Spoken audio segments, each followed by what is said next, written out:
Birinci mikrofon. Саламатсызбы, урматтуу Садыр Нуркожоевич. Мага кошумча 1 минут берсеңиздер. Себеби атайын сизге жолугам деп жүрөгү ооруган экинчи группадагы баланын атасы келген экен. Анан жүрөгү ооруп бияка жатып калгандыктан Убариков Уланбек атасы келген экен. Анан жүрөгү ооруп бияка жатып калгандыктан ушу мага аманат кылып тапшырды эле. Мен өзүм атым Абдылдаева Жаңыл. Анан ошо киши баланын аманатын айтып коеюн, анан 1 минут сураганым, өзүмдүн да сунуштарым бар, ошо үлгүрүп калайын деп атам да. Бул кишинин баласы юридический факультетти жакшы деген баалар менен бүткөн экен. Андан кийин жол кырсыгына кабылып, бул туура эмес жерден бурулуп калып, катуу өтө шаар ичинен өтө катуу ылдамдыкта келаткан БМВ машинасы ушул баланын фитин келип сүзгөн. Фитти сүзгөндөн кийин токтоп калбастан ар жактан 3 кишини сүзгөн. Андан кийин да токтоп калбастан 200 метрге барып токтогон. Анан бул жерден ошол жабырланган адамдар менен келишим түзүшүп, сүйлөшүп, ошол тергөөдө кыскарган, сотко жеткен эмес. Анан бул бала ГАИ башынан ГАИ болом деп жүргөн бала экен. ГАИ болом деп конкурс уюштурулуп атканда документ барса документтер топтоп кел деген экен. Документтер топтогондо соттуулугу жок деген документ берген. Соттуулугу жок деген документ бериптир. Ошонун негизинде ГАИге конкурска катышып атат. Жакшы бал алып ГАИден өтүп кеткендиктен 3 ай Уртустан окуп атат бул бала. Ал жерден да жакшы деген баалар менен окуп атат. Уртусту бүткөндөн кийин биздин Нарынга 2 ай келип иштеп, ушул бала 2 айда Нарынын ГАИлери 6 айда берген. Маселе эмнеде? Жаңылжы тоготерин айтсаңыз, маселени. Анан ушул баланы ГАИден жерден кыскартып 3 жыл мөөнөт эскиргенине карабастан ушул баланы Сиз мындай кылыңыз азыр. Айтып отура берсеңиз түгөнбөйт азыр. Сиз эмеден чогулуштан кийин биякта кабыл алгыла. Баарын териштиргиле, ички иштер министри менен прокуратура. Андан кийин анан бир чекитти койгула, адилеттүүлүктү карап туруп. Түшүнүктүү? Болду эми. Айтыңыз. Иштеп берип койсоң. Мен Нарын области боюнча шал ДЦП оорулуу балдар менен иштешем. ДЦП оорулуу балдар 3кө бөлүнөт. Оор абалда, орточо, жеңил абалда деп. Мен оор абалдагы балдар менен иштешем. Бул балдардын энелерине балдарын баккан үчүн 8000 сомдон жөлөк пул чектелген. Бирок бул көбү жалгыз бой квартирада турат. Анан бул балдар слабый болгондуктан бат-бат ооруп турушат. Бул балдардын тамагына эмес, ушу дарысынан эмеге ашпай, памперстерин ашпай калып атат. Сизден ушу 68 эненин атынан суранам. Ушулардын бир жөлөк пулун кишине көтөрүп бергенге жардам берсеңиз. Анан ушул 68 эне балдарын таштап уш жерге келип сүйлөй албагандыктан мени сиз ушу энелердин атынан жеке кабыл алууңузду сурайбыз. Хорошо. Министрлик барбы? Министрлик. Карап, ошо 70 баланы карап туруп, эгерде мыйзам чегинде мүмкүнчүлүк бар болсо, көтөрүп бергиле, эгерде мүмкүнчүлүк бар болсо. Азыр каржы булактарын аныктап атабыз, Садыр Нуркожоевич. Ал жерде жалпысынан ошо кызматкерлерге акча төлөө боюнча каржы министрлиги менен биргеликте иштеп чыгып анан сунушун киргизебиз. Хорошо. Рахмат. Минздрав менен министрликке укту, аны жазып алышты. Экинчи микрофон. Жооп берип коюңуз, логопед боюнча. Биринчи жолу сиздин колдооңуз менен ар бир областта медико-педагогикалык комиссия уюштурулуп атат, бүт штаттардын баары бекиди. Экинчиден атайын билим берүү стандарттарына логопеддин баарын киргиздик. Бул боюнча дагы иштеп атабыз. Азыр каржы министрлиги ушул маселени чечип берсе чогуу карап атабыз. Үчүнчүдөн ата-энелерди сиз айткандай айтат элем, көбүрөөк телефонго отургузуп койбой сүйлөшүш керек да. Эң көп ушул логопеддик маселе ушул бала менен сүйлөшпөгөндүктөн тили кеч болуп калып атат. Биз колдойбуз. ооба, анын өтө көп себептери бар. Анын бир себеби бала менен сүйлөшпөй атасыздар. Экинчи микрофон. Бул маселе кечээ күнү Кочкордо дагы көтөрүлдү эле. Анан мен бардык аксакалдарга, залда отургандарга айттым эле да. Биз мисалы бала кезде телефон жок. Футбол ойночубуз, сууга түшчүбүз, козу, музоолорду жайып келип, анан кечинде кайра киргизчүбүз да, анан эне атабыз менен келип отуруп алып туруп, анан кийин тегерек столдо чай ичип отуруп алып, анан кийин жомок айтышат элек, макал лакаптарды айтышат элек, тарыхты айтышат элек. Ошон үчүн анан тилибиз бат чыккан да. Азыркы балдар эне атасы баш болуп өзү, балдары төш болуп только телефон чукулайт, бир үйдө отурат, телефон менен сүйлөшүшөт. Же калбайтамбы? Ата-энеси да эптеп ушу баланын тынчы ойносун деп 3 жаштагы балага телефон карматат, мультфильм коюп, өзү биякта SMS жазышып отурат WhatsApp менен. Анан кантип анан тили эрте чыгат анан. Ошон үчүн биз мектептерге телефондорду запрет кылганбыз. Мектептин ичинен телефон колдонтпогула балдарды деп. Алып коюп атасыңар, киргенде бербейсиңер. Яшиктерге салып коюп кетип атканда бересиңер. Үйдөн эне аталар дагы силер да ошондой кылгыла. Бир саат бергиле, макул эми баягы керектүү материалдар болсо карасын. Алып туруп бекитип салбайсыңар, бир сандыкка салып же сейфке салып туруп, болду колдонбойсуң деп туруп. Ошондой кылып силер өзүңөрдүн балдарыңарды азыр ошентип тарбиялабасак, кенедей 3 жаштагы, 2 жаштагы балдардан баштап 70ке чыккан аксакалдарга чейин чукула отурабыз мындай. Экинчи микрофон. Урматтуу президент Садыр Нуркожоевич, мен Исраилова Бурул Нары шаарынын тургунумун. 13 жылдан бери жер боюнча соттошуп акыйкаттыкка жетпей келебиз. Себеби колубузда турган далил материалдарды Нарын областтык соту, прокуратура туура чечим чыгарбай 13 жылдан бери убарабыз. Акыркы үмүтүбүз сизде калды. Конституциянын гаранты катары коррупцияны сиз эле токтотот деп ишенебиз. Бул иш боюнча госрегистр, нотариус, ошол эле убактагы соттор, прокуратура органдары байланышкандыктан иш толук чечилбей келет. Бул ишти жеке көзөмөлүңүзгө алып, жараң карап берсеңиз деп көп коррупциялык иштер бети ачылат эле. Бул ишти өтүнөм. Прокурор. Өкөңөр карап ушундай иштерди. Мына карачы, жалаң өкөңөрдүн ишиңер да. Сот менен прокурордун иши. Сандалып эле 3 жыл, 5 жыл, 10 жылдан бери соттошуп жүргөндөрдү. Карагыла дагы адилеттүү карап туруп, чекитти коюп туруп, мына деп туруп, точканы коюп салбайсыңарбы? Калыс карагыла, адилет карагыла да, мына могу сен тарапта деп туруп, чекитти коюп салгыла да. Ошондо ушундай залдан маселелер көтөрүлбөйт да. Элдин арасында бүт баарында ушундай маселелер. Кабыл алгыла азыр, могу чыккандан кийин кабыл алып туруп, өкөңөр карап туруп, чекитти коюп салгыла. Же бул киши тарапта болсо мыйзам буяка чечип бергиле. Жок, тиги тарапта болсо тиги тарапка чечкиле дагы, чтоб үмүтүн үздүрбөйсүңөр банан. 10 жылда, 5-6 жылда сүйрөп жүрө бербей. Үчүнчү микрофон. Саламатсызбы? Угуп атасыңарбы залда эмне деп атат? Соттор. Угуп атасыңарбы? Ар бир сотко жеткизишиңер керек да ушуну. Ар бир сотко. Залда не деп атканын элдин. Тынчыраак эми. Болдуңуздар эми. Үчүнчү микрофон. Саламатсызбы? Нарын шаары, атым Элнура. Мен Нарын облустук бириктирилген ооруканасында 26 жыл бою иштегем.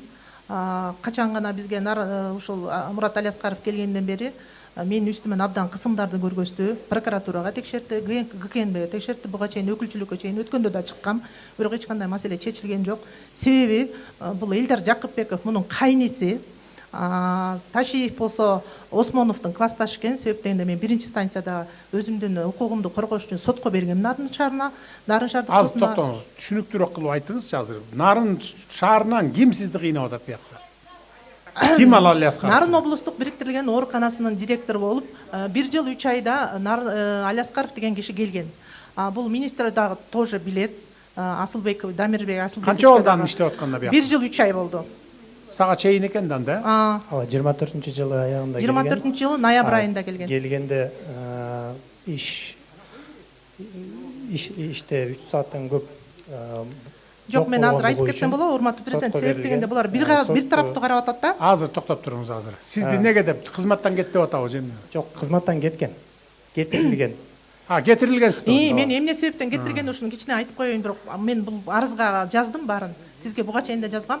Мен 1 саат, 2 саат, 3 саат кечиктим деп видео камера менен үстүмөн кайра келип, ажыл кадрын жиберип, юристин жиберип, булар менин үстүмө аябай мүмкүнчүлүк берген жок карантин убагында. Себеп дегенде мен профсоюздун акчасын чыгарып койгон үчүн, ошол таризде ачык айтканым үчүн, булардын акчасын айтканым үчүн, жеп алган үчүн мен прокуратурага кайрылгам. Прокуратура аны изилдеп алып келген. Бардык ушул негизинде болгон. Мына ошондон бери мага кызым. Азыр жумушу жок жүрөсүзбү? Ооба. Арызга жаздыңызбы баарын? Жаздым баарын. Бербейиңиз берип. Ушуну аябай карап берип койсоңуз мен сизге кайрылуу жасайт элем. Азыр мен катын алып туруп силерге түшүрөйүн. Прокуратурага. Соттун пока сенин тиешең жок да сот чечими чыкты. Жок, биринчиден мен сотко бардым. Анткени алда деген Осмонов деген карады төрага. Төрага караганы менен канаттандырылбасын деп койду. Себеп дегенде булар сатып алган. Сотто да каралган экен да. Сотто биринчисинде каралды. Бирок эч нерсени караган жок, ал киши уккан жок. Таризде эч нерсе караган жок. Садыр Нургожоевич, азыркы учурда Нарын областтык сотто кароодо турат. Областка жаздым мен жагы. Жүйөлөрүн карап, анан чечим чыгат. Болду. Калыс карагыла, адилет карагыла да чекитти койгула. Эгерде чоң рахмат. 4-үнчү микрофон. Эгерде жанагыдай болуп, жана кимдин Эдунун иниси Ооба, ошол экенин жездеси. Жездеси? Ооба. Осмонов Ташиевдин классташы Барпылык. Ошон үчүн булар азыр сиз ойлобоңуз. Бүт бары Ташиев менен Эдунун кландары ушул жерде эле отурушат. Давайте сот менен прокурор карагыла дагы чекитти койгула. Чекитти койгула. Түшүнүктүү? Биринчи микрофон. Садыр Нургожоевич, саламатсызбы? Мен бат-баттан коркуп да кеттим суроо бербеден. Замира атым, майыптар мен иштеймин, өзүм да майыпмын. Анан дейин мен сизге кайрылым. Биринчи группадагы майыптар 8.000 алып атат. Садыр Нургожоевич, 8.000 эмнеге жетет? Өзүңүз ойлоп көрүңүз. 8.000 биринчи группада инвалид мачадын Билем, эже, эчтекеге жетпейт азыр. Туурабы? Билем, эчтекеге жетпейт азыр. Ал моюнга алышыбыз керек. Бирок 3 жыл мурун канча алчу элеңер? 2000 алчусуңар, 8ге көтөрүп бердик мына. Эми дагы 10го, 15ге бюджетке жараша, чөнтөгүбүзгө жараша, республиканын бюджети дагы көтөрүп беребиз эми. Кичине чыдап тургула эми. Эки ойдон жүрө берсе дагы айтмаксыз, ыйламаксыз азыр. Анан болушунча көтөргөнгө аракет кылып атабыз. Рахмат, Алла разы болсун. Садыр Нургожоевич, дагы экинчи вопросум деген, мореки аялдарга мен против азыр айтмакмын. Просто деген мен Нурбек Бишинаевичке кайрылайын. Тигил аял деген даже реанимациянын жанын койбой атат. Мына Сагындыкова эркин биздин врачтардын бар тең жакшы деген врачтар. Бүт бар тең Гиппократтын антын алган. Могу аял жанын койбой атат. Эмбелек аял. Бул жер эки жактуулук экен, карагыла. Карап туруп анан адилеттүү чечим чыгарып койгула.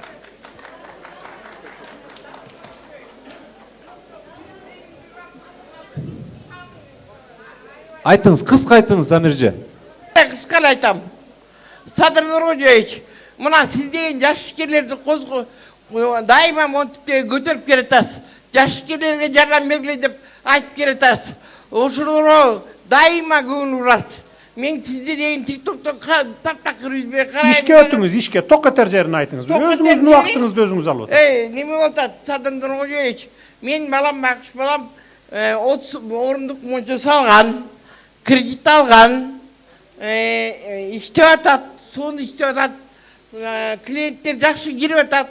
Бирок ошо стартовый капиталыбыз жок болгонуна байланыштуу, кредит алып туруп баштаганына байланыштуу, азыр кайра бизге кредит бербей атат банктар. Алганда 24-26% менен алабыз. Ушуну сиз мындай көтөрүп коюңузчу, поддержка берип коюңузчу. Жалгызбакты мен 3 баламды. Садыр Нургожоевич, мына инвалидмин экинчи группадагы. Банктар деген бербейт. Рахмат. Түшүнүктүү. Бул эме 24% менен действительно көп. Көп, туурабы? Высокий процент экен да.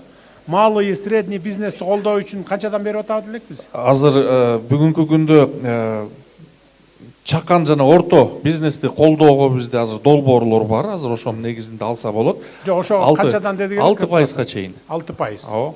6%. Азыр 24% менен. 24% менен. Бул жанагы коммерциялык банктардан алса керек, 24 менен. Коммерциялык банктардан алса керек. Силер эме кылгыла, анда алмаштырып бергиле. Эгерде залогу бар болсо, залогу бар болсо ошол частный банктардыкына төгүп берип туруп колуна акча бербей туруп эле түшүндүңөр да. Бул эми средний бизнес да туурабы, малый бизнес да, малый бизнес. Малый бизнес. Ошонусун алмаштыртып берип койгула банк госбанктарга айтып туруп. Жарайт. Рахмат. Экинчи микрофон. Мен Чыныгүл аты жөнүм, Бишкек шаарынан келдим. Мен 1,5 мың элдин көйгөйүн сизге жеткизейин деп 3 күндөн бери артыңызда жүрөм. Азыр мага кезек келди. Мени жакшылап убакыт берип угуп койсоңуз элдин көйгөйүн. Бул жерде мен кайрымдуулук фондунун бирикмесине баштапкы төлөм төлөп катталганмын. Мага окшогон 700 жаран бар дагы. Баштапкы төлөм берип катталган. Андан сырткары 800 майыптыгы бар, мүмкүнчүлүгү чектелген адамдар бар. Алардын баары ушул күнгө чейин сизге арыз муун жеткире албай, Ген прокуратурага, военный прокуратурага, ГКМБга, МВДга, УУДга, ГСУга жазып келишет. Бул фонддун жетекчиси баары азыр жазылган кишилердин баары 1500 киши экенбиз. Фонддун жетекчиси Канибек уулу Али Акбар Арабиядан кайрымдуулук фондуна 20 миллион доллар акчасын алып келген Кыргызстанга. Бул Али Акбардын элге жеткирүүчү кайрымдуулук акчаларын мурунку Бишкек ГКМБнын Элдар Жакыпов кайманаты Эду экен, өкүл баласы Рустам Маматкулов Орел аттуу экен ал дагы. Алып койгон экен. Али Акбардын айтуусу боюнча бул боюнча бардык фактылар барбы бул боюнча? Садыр Кожоевич, маалыматыбыз бар. Эжеке кечиресиз. Так, анда рук куланда. Садыр Кожоевич, кечээ күнү Кочкор районунда элди кабыл алгандан кийин эжекени кабыл алдым мен. Арыздардын баарын кабыл алдым. Бишкекке алып кетем, текшерүү жүргүзөбүз, жолун беребиз. Эду боюнча айтылып кетти, арызга чагылдырылды, ошонун баарын текшеребиз.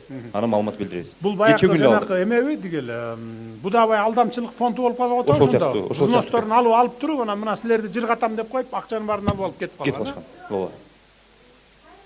Ооба. Бул Арабиядан киргизилген акча кайрымдуулукка 20 миллион доллар АКШ доллары.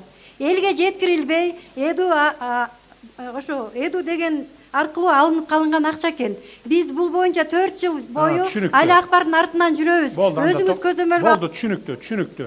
Сиз бул боюнча серьезно карап туруп, анан кийин мага бизге жообун айтып коесуз. Мына мондай экен деп туруп, түшүнүктүү, териштирип туруп. Түшүндүк. Болду. Арызын алдым, арыздар.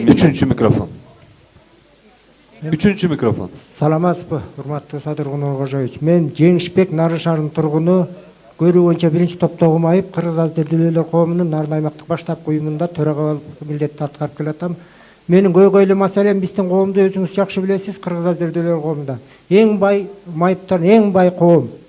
Onun bir ишкана бар, bir пансионатыбыз бар, гектарлаган жерлер бар, кыймылсыз мүлктөр бар, бүт арендага берилет, ишканаларда иштер жүрүп атат, ошондон түшкөн акчалар. Бизде коррупция болуп атат, маалымат жок, эч кандай чыкпайт, мыйзам бузуу көп бизде. Бир эле мыйзам бузууну айтып берейин, бизде бул Ысык көл Нарын аралык башкармалыкты филиал кылып ачышып, кайра соттун чечими менен жокко чыкты. Ошол мында ушундай мисалдар көп. Ишканаларда иштебеген майыптарды иштеди кылып жазып, айлык чыгып турган буга чейин. Ошондой маселелерди мен 2 жылдан бери көтөрүп келатам, куугунтукка учурап келатам.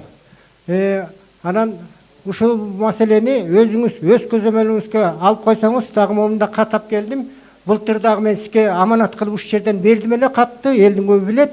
Өз колуна бериңиз деп. Ошондон жооп жок, ортодо калып атат каттар. Буга чейин сизге чейинкидеги көп жерлерге кайрылдык.